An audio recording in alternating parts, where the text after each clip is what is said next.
Pai, do Filho e do Espírito Santo. Amém. O Deus que quer salvar todo ser humano esteja convosco. Bendito seja Deus que nos reuniu no amor de Cristo.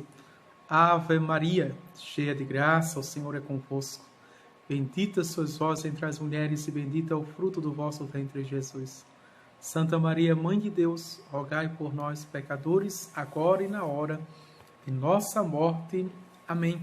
Compartilhando, curtindo, mandando convite para os amigos, e vamos também, durante o dia, a gente partilhar, ensinar. Sabia que você pode ser catequista, né?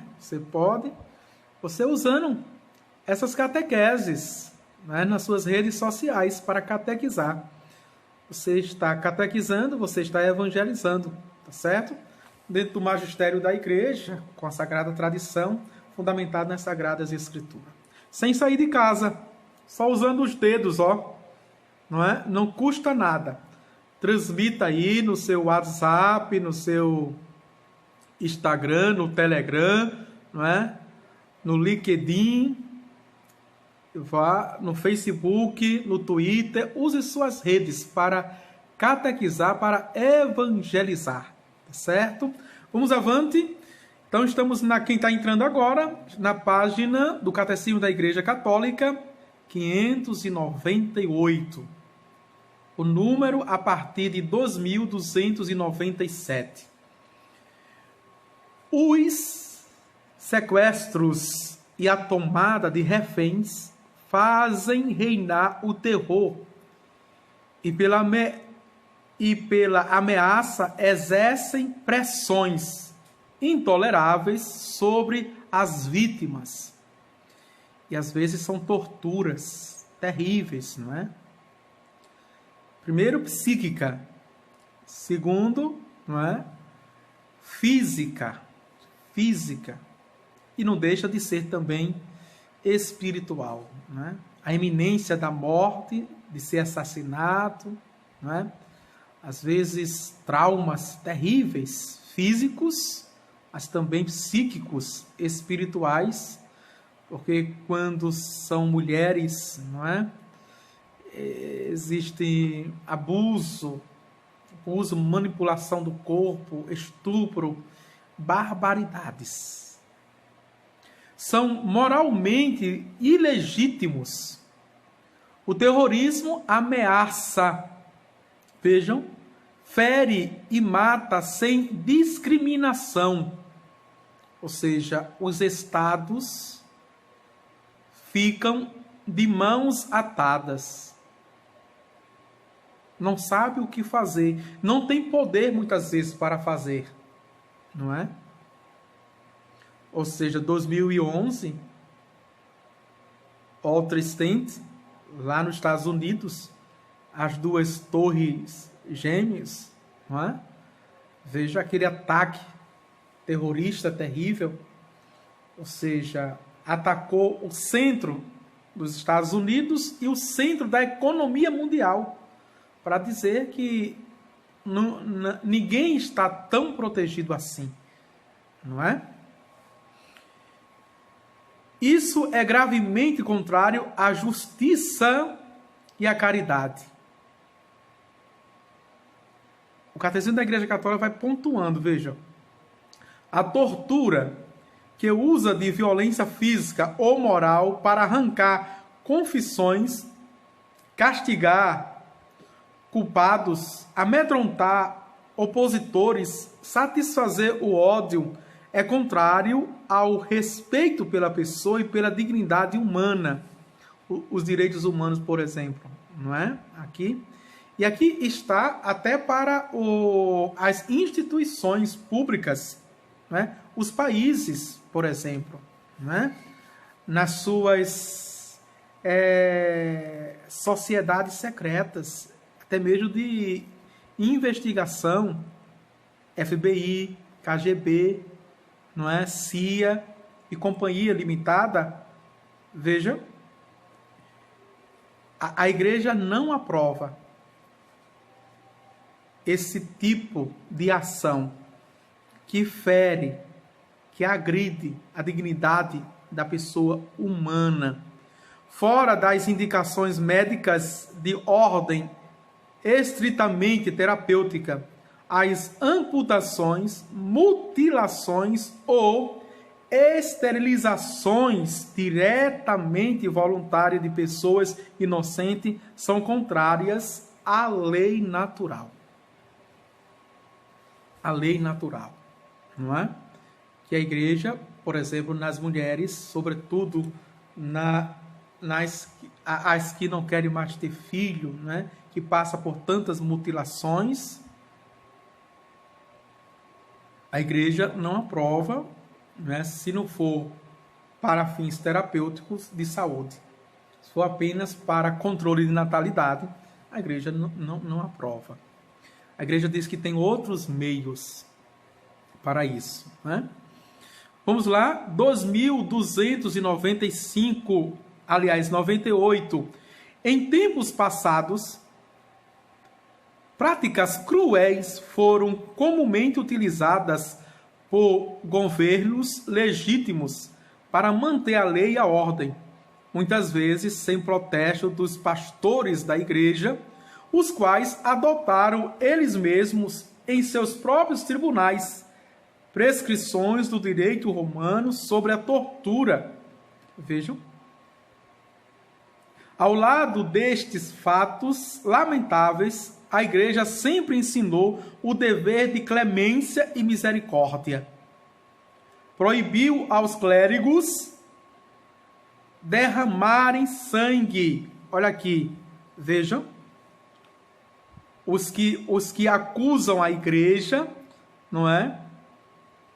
Naquele período ali da Inquisição, foi apenas um período. A Inquisição não foi toda a Idade Média, não é? Talvez tenha durado séculos. Um século, aliás. Veja. Mas não eram os padres, nem os religiosos que torturavam, derramavam sangue. Era o Estado. A presença da igreja somente para abençoar como o acordo que tinha com o Estado. E a intenção por trás era de salvar a alma, uma vez que não podia salvar a pessoa que o Estado já tinha condenado, os reinos, os impérios, portanto. Veja.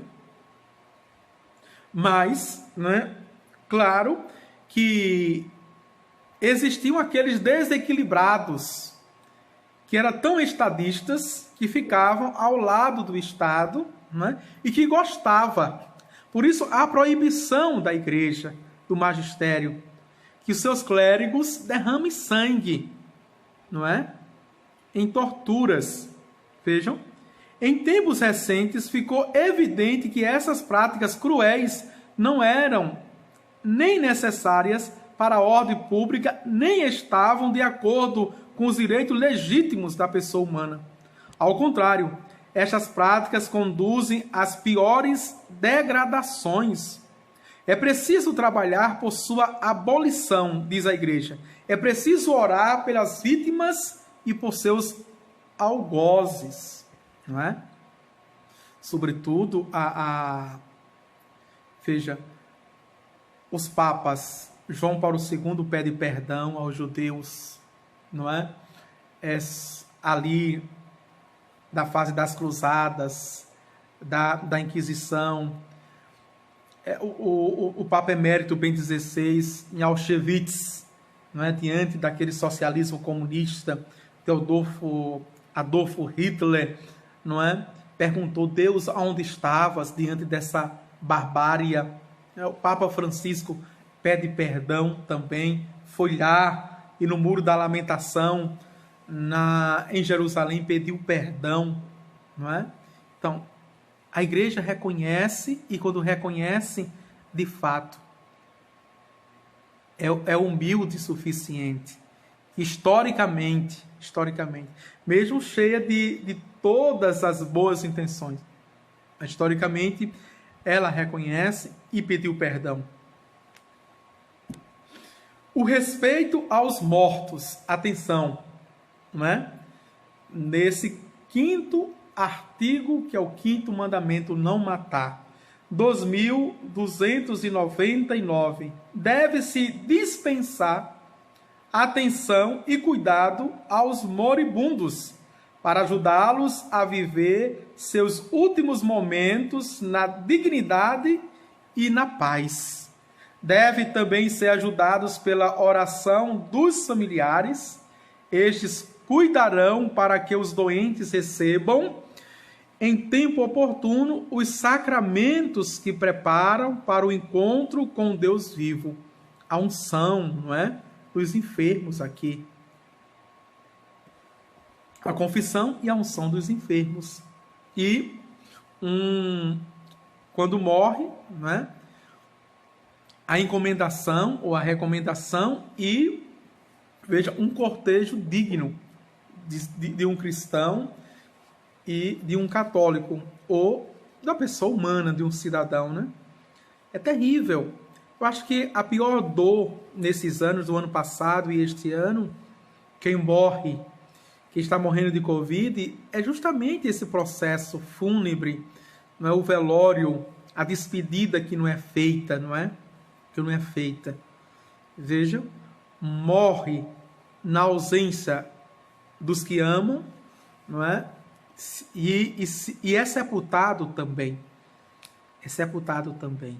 Veja, tem casos dilacerantes, né? Tem casos, de fato, que é torturante.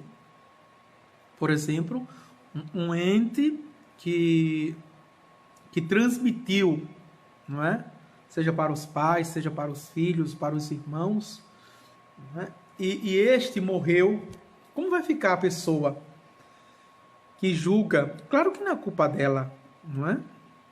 Tem casos que a pessoa assintomática, totalmente assintomática, não sabe nem que tinha, depois é que vai saber, e que transmitiu sem saber, veja, e perdeu. A cabeça dessa pessoa como fica? E, no entanto, no processo que acompanha, não é, os últimos adeus, não tem condições. São perdas irreparáveis e traumas dilacerantes. Vamos avante? 2300. Os corpos dos defuntos devem ser tratados com respeito e caridade, na fé e na esperança da ressurreição. O enterro dos mortos é uma obra de misericórdia corporal, que honra os filhos de Deus, templos do Espírito Santo. Vejam aqui, quem diz isso é São Tomás de Aquino, não é? E que está também no Código de Direito Canônico, 1176, inciso 3. Interessante que aqueles carros que anunciam, né? É um ato de caridade cristã, diz. E essa prática de sepultar, a semana passada a gente leu o livro de Tobias, né? Tobit, o pai, já tem essa prática de sair nas ruas e recolher os corpos e sepultá-los dignamente. A igreja, na história, dá o nome desse lugar, né, dos mortos que sepulta, de cemitério. Cemitério quer dizer dormição. Os que jaz, os que estão dormindo, esperando, né, a volta, ou seja, a segunda vinda de nosso Senhor Jesus Cristo, onde todos ressuscitarão e serão julgados. Essa é a nossa esperança, não é? Mas veja como a igreja pensa desde o nascimento,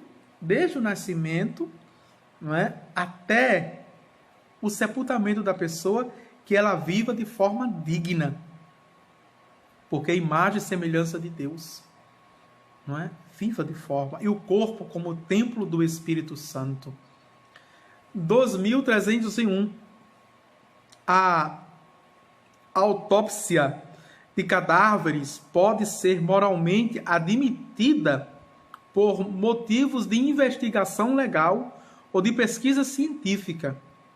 Enquanto a igreja ajuda nesse processo de descobertas das doenças, não é?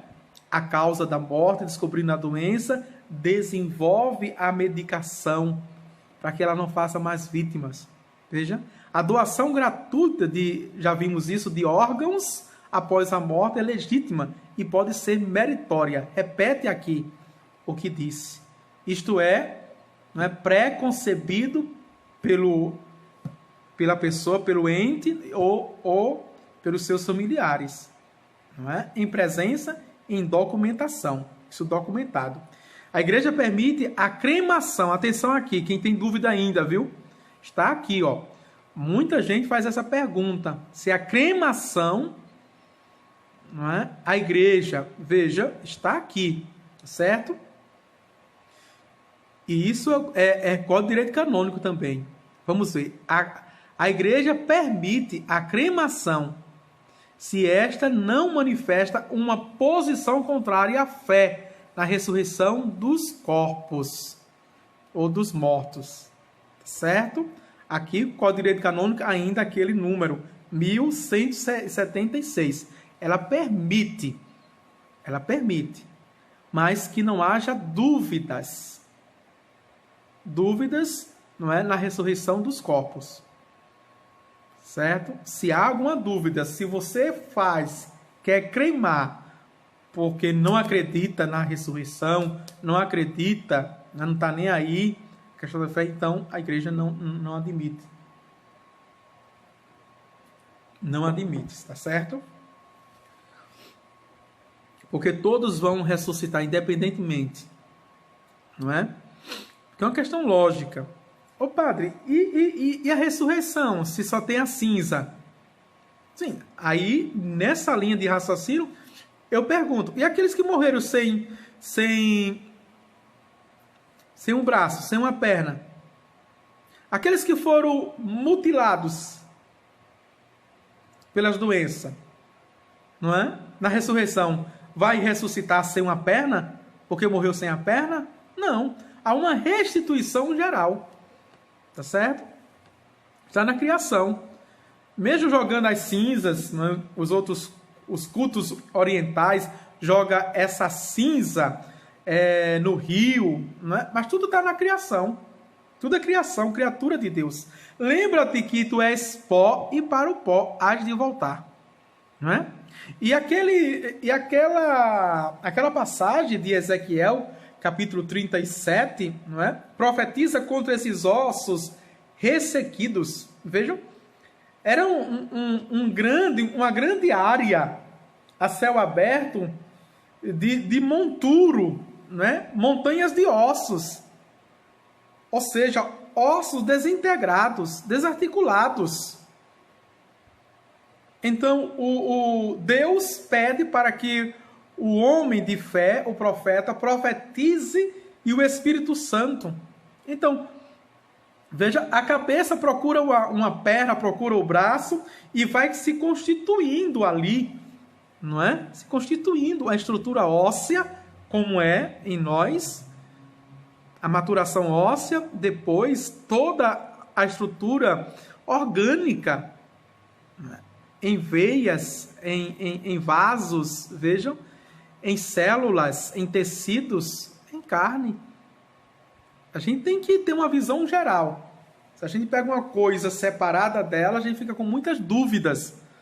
Mas o magistério ensina, dentro da Sagrada Tradição, e amparado, fundamentado com as Sagradas, veja, Escrituras. Tá certo? Vamos lá. Vamos para entrar no terceiro inciso, temos ainda 10 minutos, que fala a salvaguarda da paz. A paz. Diante de tudo isso, a paz. O que é a paz? O que é a paz? Vamos falar de cólera, a raiva, o ódio, não é?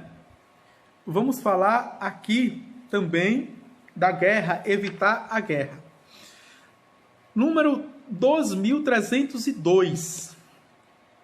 Ao lembrar o preceito, tu não matarás, Mateus capítulo 5, versículo 21, nosso Senhor pede a paz do coração e denuncia a imoralidade da cólera assassina e do ódio. Vamos avante. A cólera é um desejo de vingança. O que é a raiva, o surto de raiva? A irascividade é um desejo de vingança. É você nutrir no seu coração, fomentar no seu coração. Veja, construir no seu coração o desejo de vingança. Tem gente que passa a vida toda praticamente com esse desejo de se vingar, não é? Desejar a vingança para o mal daquele que é preciso punir é ilícito, diz a igreja. Mas é louvável impor uma reparação para a correção dos vícios e a conservação da justiça. Veja, uma punição, um castigo, uma reparação, isso é louvável. Para que a pessoa supere, veja, esse mal que está dentro dela e que faz mal aos outros, não é? Se a cólera chega ao desejo deliberado de matar o próximo ou de feri-lo com gravidade, atenta gravemente contra a caridade, constituindo pecado mortal, porque também a vida. O Senhor disse: todo aquele que se encolerizar contra seu irmão terá de responder no tribunal. Mateus capítulo 5, versículo 22. Vejam. Isso aqui é interessante frisar, não é? Porque vem desde os antigos. E Jesus vai dizer que tudo está no coração. A maquinação está no coração. Não é? 2303. O ódio voluntário é contra a caridade. O ódio ao próximo é um pecado quando o homem quer deliberadamente seu mal. O ódio ao próximo é um pecado grave quando se lhe deseja deliberadamente um grave dano. Eu, porém, vos digo: amai vossos inimigos e orai pelos que vos perseguem. Desse modo vos tornareis filhos de vosso Pai que está nos céus. Mateus capítulo 5, versículos 44 a 45. Veja, e aí pode tornar a pessoa, quem sente esse mal da raiva, não é? Pode tornar uma pessoa iníqua, uma pessoa perversa. Ou seja, quem é o iníquo no Antigo Testamento, né? É aquele que sente essa irascividade, o ódio, nutre o desejo de vingança e começa, não é? Além de maquinar interiormente, a fazer estratégica exteriormente para poder realizar a sua vingança. Fazer o mal, portanto. Esse é o iníquo no Antigo Testamento. E uma pessoa dessa está totalmente fechada ao perdão, que é o pecado contra o Espírito Santo, que não tem perdão. A pessoa já se, veja, fechou totalmente. O Espírito não domina mais a sua psique e o seu o seu físico. 2304. O respeito e o desenvolvimento da vida humana exigem a paz. A paz não é somente a ausência de guerra e não se limita, veja, a garantir o equilíbrio das forças adversas. A paz não pode ser obtida na terra sem a salvaguarda dos bens das pessoas, sem a livre comunicação entre os seres humanos, o respeito pela dignidade das pessoas e dos povos, a prática assídua da fraternidade, é a tranquilidade da ordem, obra da justiça, como diz Isaías capítulo 32, versículo 17, e efeito da caridade. Olha aqui, para vencer, não é? Para vencer esse ódio, pela paz. Existem duas obras. A obra da caridade, que tem duas vertentes, que se manifesta na solidariedade, que se manifesta na fraternidade. Veja, que é envolvido pelo amor, o ágape de Deus. Para você promover, não é com a arma, seja branca, seja bélica, que você vai promover, fazendo com que as pessoas temam a você, tenham medo. Não é ditadura, mas é uma conquista aqui. A paz é uma conquista. E ela é conquistada pelo bem, não é pelo serviço que você faz. Você colocando os seus dons, os seus serviços, não é? Bem-aventurado, vimos hoje no Evangelho, os mansos, porque herdarão a terra. 2305, vejam, a paz terrestre é imagem e fruto da paz de Cristo, o príncipe da paz messiânica. Isaías capítulo 9, versículo 5. Pelo sangue de sua cruz, ele matou a inimizade na própria carne, reconciliou os homens com Deus e fez de sua igreja o sacramento da unidade do gênero humano e de sua união com Deus. Ele é a nossa paz. Efésios 2,14 declara: bem-aventurados os que promovem a paz. Mateus 5,9. 2306 para terminarmos, não é? Aqui, veja, aqueles que renunciam à ação violenta e sangrenta e para proteger os direitos do homem recorre a meios de defesa ao alcance dos mais fracos, testemunham a caridade evangélica, contanto que isso seja feito sem lesar os direitos e as obrigações dos outros homens e das sociedades. Atestam legitimamente a gravidade dos riscos físicos e morais do recurso à violência, com seu cortejo de mortes e ruínas. E aqui é bem preciso. Quem fala isso é a Gaudium et Spes, número 78. Veja como o magistério que vem acompanhando a história.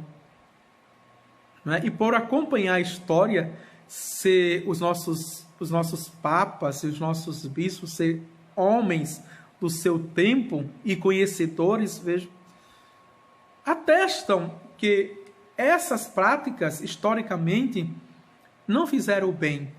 Não fizeram bem. Né? Fronteiras armadas, não é?